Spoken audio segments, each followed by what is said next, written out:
Hello, my name is Glenn Rowell. I'm a clinical director here at Professional Physical Therapy, and today I'm going to present on the hip anatomy layer concept.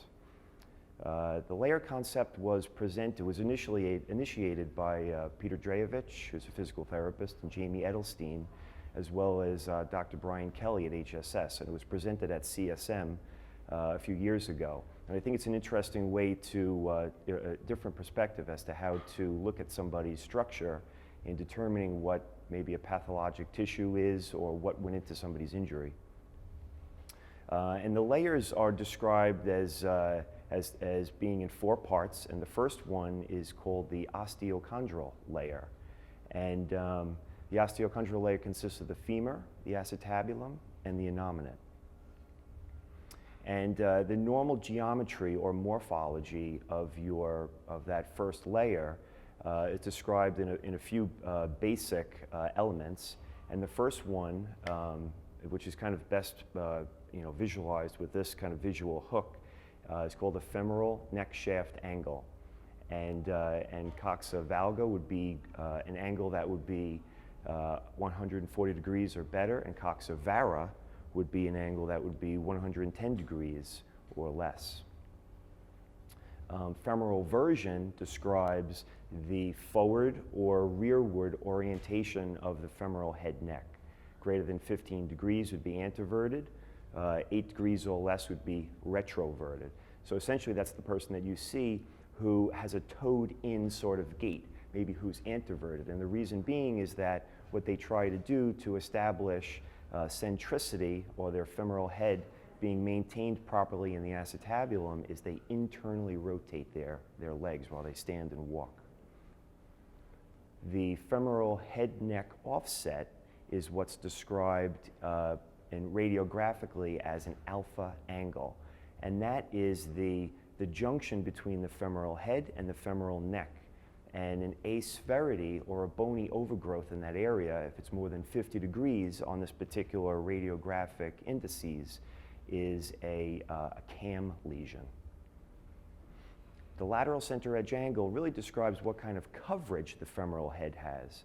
So less than 20 degrees would be undercovered, and more would be overcovered. More than 40 would be overcovered. Now, all of these radiographic criteria would be what a radiologist would use to describe somebody who might be dysplastic. And really what congenital hip dysplasia refers to is any variation from some of these radiographic norms that might make somebody's hip essentially either overcovered or undercovered. Acetabular retroversion describes a rotation of the acetabulum, whether or not it's rotated more anteriorly or posteriorly. And if it were to be rotated posteriorly on an X-ray, an AP X-ray, they would call that a positive crossover sign. An interesting concept described by Dweck was to talk about the greater trochanter as having facets. So oftentimes patients come into the clinic and they can almost point with their finger where their pain is emanating from. Now, normally, somebody who points to the posterior aspect of the greater trochanter is describing where the greater trochanteric bursa is.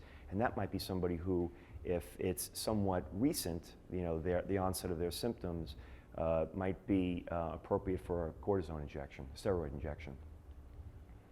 The second layer is the inert layer, and that really describes all the connective tissue that holds that joint together, and that is the capsule in the hip, the labrum, the ligamentous complex, and the ligamentum teres. And just interesting is the ligamentous complex is really just the thickenings of that capsule that help hold your hip together. And if you notice in the picture, there is you can see the outline of the hip joint capsule.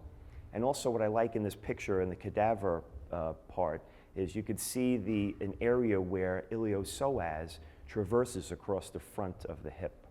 And it shows you that very close connection between the front of the hip and the psoas, and why it is so problematic with somebody with a hip surgery, or potentially problematic after a hip surgery.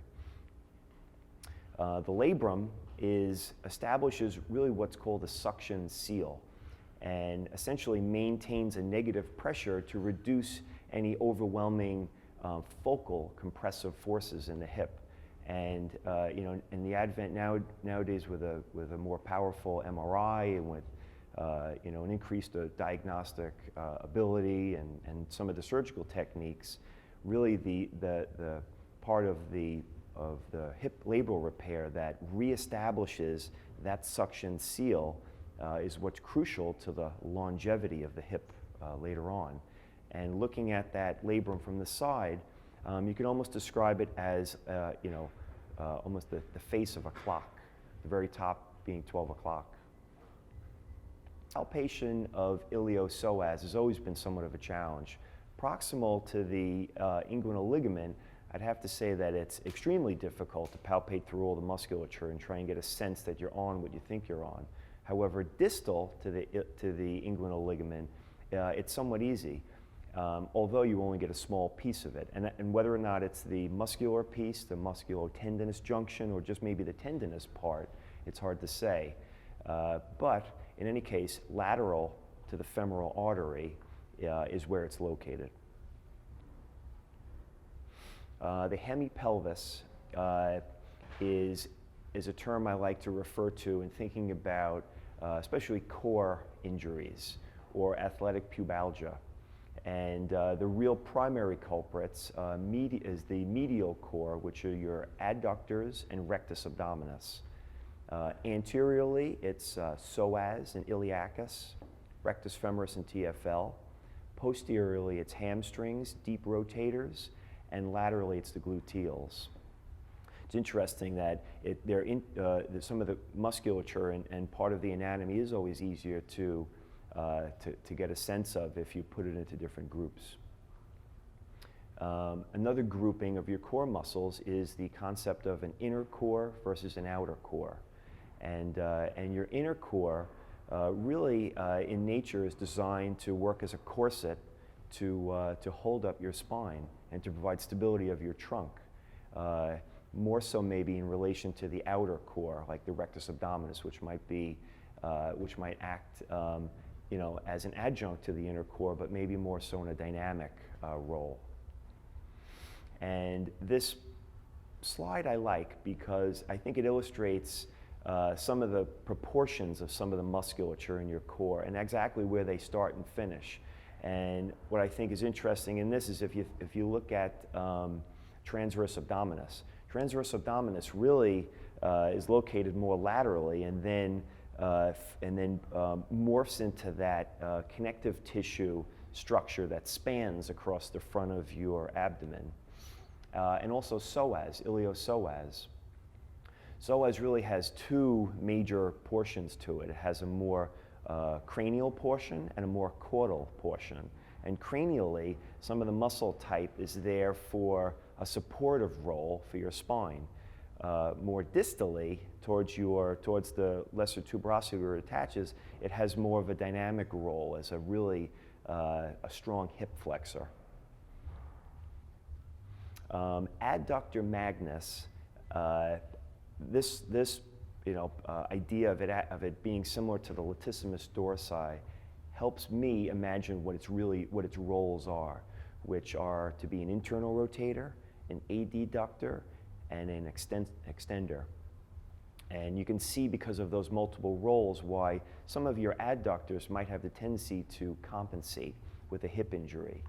And most likely because of reciprocal inhibition, their compensation might lead later on to some of the other muscles that we want to make work in the lateral portion of the hip not working because of them being an antagonist to them. The last layer is the neuromechanical layer. And this is kind of like a hodgepodge of anatomically your neurovascular structures referring to the hip region and the vulnerability of those structures to be entrapped, or those structures referring pain to the hip. Also some of the the regional mechanoreceptors and their implications would be with somebody with a certain hip pathology not having a reliable source of mechanoreceptor input to provide for proprioception in the hip. And other than that, the neuromechanical layer also implies, it speaks to somebody's lower extremity mechanics and the timing and the sequencing and how they move. It also refers to the thoracolumbar mechanics and posture and how the core muscles are recruited.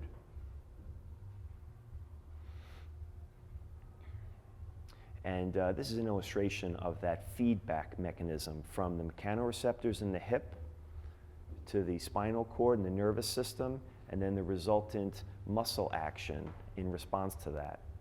So really, in summary of the four layers, the four anatomic layers related to the hip, I use the explanation that I provide for patients and students oftentimes in this lecture, because I think if you think of these four elements as what really hold your bones together, a deficiency in one of those layers really means that another layer is going to be responsible to take up the slack. And sometimes patients present to us and they've had, the orthopedic surgeon is addressing that first layer, but sometimes that second layer, or maybe even the third and or fourth, are all involved. And if that's the case, that's a really tough patient. Thank you.